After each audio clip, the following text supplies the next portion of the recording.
in a dirty world. Dirty, dirty, dirty, dirty, dirty world. Talking clean in a dirty world. What, robots? Sheep. No, I was reading the robotic part of that article. That article was interesting because it did spell out what robots are good for, which we all know.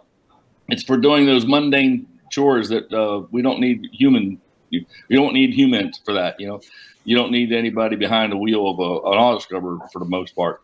If it's a large facility you're dealing with. Now, if it's a small facility, small school, small church, small office, robots really aren't handy for that. But for large facilities, large projects, you can make robots work. Conversation I was having with the gentleman the other day was about AI. Everybody's getting all concerned about AI, and he was a programmer. So he told me, he says, AI is nothing to be scared of. He says it's actually written by programmers. They write the code for the AI. Artificial intelligence isn't really free thinking. That's the difference. Everybody thinks this thing's going to be free thinking. It's going to be thinking for itself. No, it goes down to a pattern of what ifs. If this, then this. If this, then this. That's all a robot will do. It doesn't have a free thinking moment. It has programmed moments. If this presents itself, I do this. If it does this, I do this. And in milliseconds or nanoseconds, it decides 1,000 of those what ifs. That's all it is. That's all AI is. Even this new Chat GPT is just that type of thing. If you ask it to write a speech, it goes back through all the archives of speeches it's ever seen or has in its archives, and it picks out the pieces and slugs them together. Don't you think they'll be able to put that technology into some type of robotic cleaners that can do all the cleaning that you just kind of said that they couldn't do? Someday. We're probably a good ways next week, because the dexterity part of it isn't programmable enough yet for our type of thing. The getting into nooks and crannies of little places and all that. Yeah, it can do it. Anything. It would be micro cleaning agents. It would be conceivable. It'd be funny if and I don't know, maybe it might come to that, but if they're actually like almost like in the movies, and you watch Hollywood movies or whatever, but you had like a cyborg that you kept in the closet at a job, and then he comes out and he actually does the cleaning, and then he goes back and you recharge him and he does the same thing every day or whatever. Well, better yet, he comes out of the closet and 1,000 little guys jump off of him and go clean everything and come back. Yeah, that's true too. I think you guys are probably right on it. You're thinking it's not there, but it's probably closer than we think. If we can think of it, somebody's already working on it. I guarantee you, some student in an MIT type location has already thought of these things. They're just trying to figure out the logistics. Figure out how to make money. Little robots now, make it work. Yeah, one of the things that you said though is kind of really what we do. So. AI and robots, which they're kind of together, but they're not always the same thing. But it's like you're saying that it just decides what to do.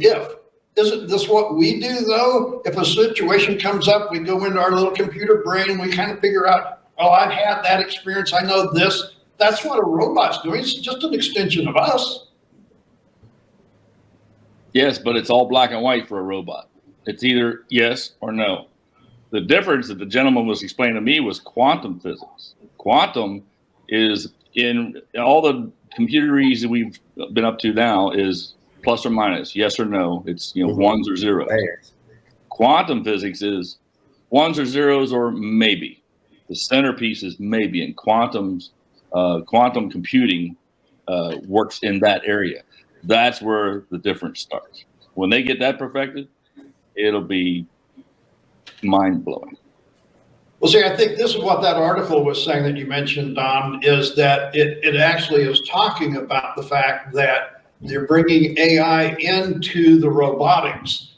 So there's more of that bridging in between there where there wasn't before. Bobby, you've been using AI in marketing and advertising quite a bit lately. What's your experience with using the AI part? Maybe not the robotic, but it's somewhat in the same area.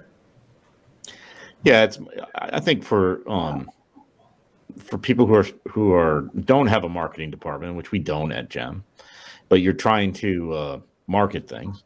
that any tool you can use that you can get something done quicker that gives you a better quality product, we're gonna play with. And if we did videos, and we can get the video done in 15 minutes by typing it up and having an AI person avatar read it, and it looks semi cool. Yeah, we'll try that. If we can get ChatGPT to write up good subject lines for emails that get opened up, we'll try that. Anything that we can do that helps speed up the process, because we all have 30 other jobs to do. And these tools are helpful and they're cheap. So helpful, cheap, those are all good things. Efficient. Yeah. They say it's funny because they say all these things are going to be, they're just going to get all integrated. It's similar to like when Word came out, or Microsoft, and then all the things that they just integrated those companies within to that product. So Google will end up we'll have AI writing our emails pretty soon.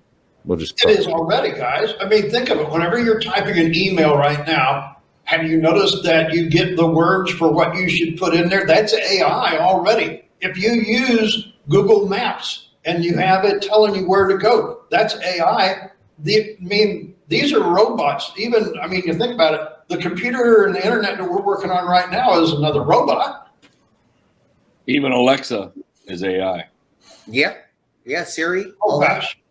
Yeah, my wife and Alexa have a better relationship at home than I do. My Alexa's dumber than a rock. I'm not sure what the problem is. I couldn't get Alexa to talk to me, so hey, I'm still talking to my wife. Come on. I think Alexa is my wife because she doesn't listen to me either. Oh my! Well, hey, you can edit that out. we're talking about this in the cleaning industry, and it's folks. If you kind of see, we're talking BSCs a lot today. Javier, are you using it in your marketing like Bobby's talking yet? Yeah, a certain amount of it. Pretty small approach. I think that we need to take more of a bigger approach when it comes to marketing with AI and stuff like that. But there's little small areas like you said, Dave, like you had mentioned. Of course we use all Google to help us and other computer sources and stuff like that. But we still need to. I guess we need to work harder or implement more if we're going to go down that path. If you've used Google Docs recently, Google has AI in there, because as you're typing the doc, it tells you some stuff. Right. So as we finish up talking about AI and robots, I know this is something we talk about quite often, but it is still something that we're doing.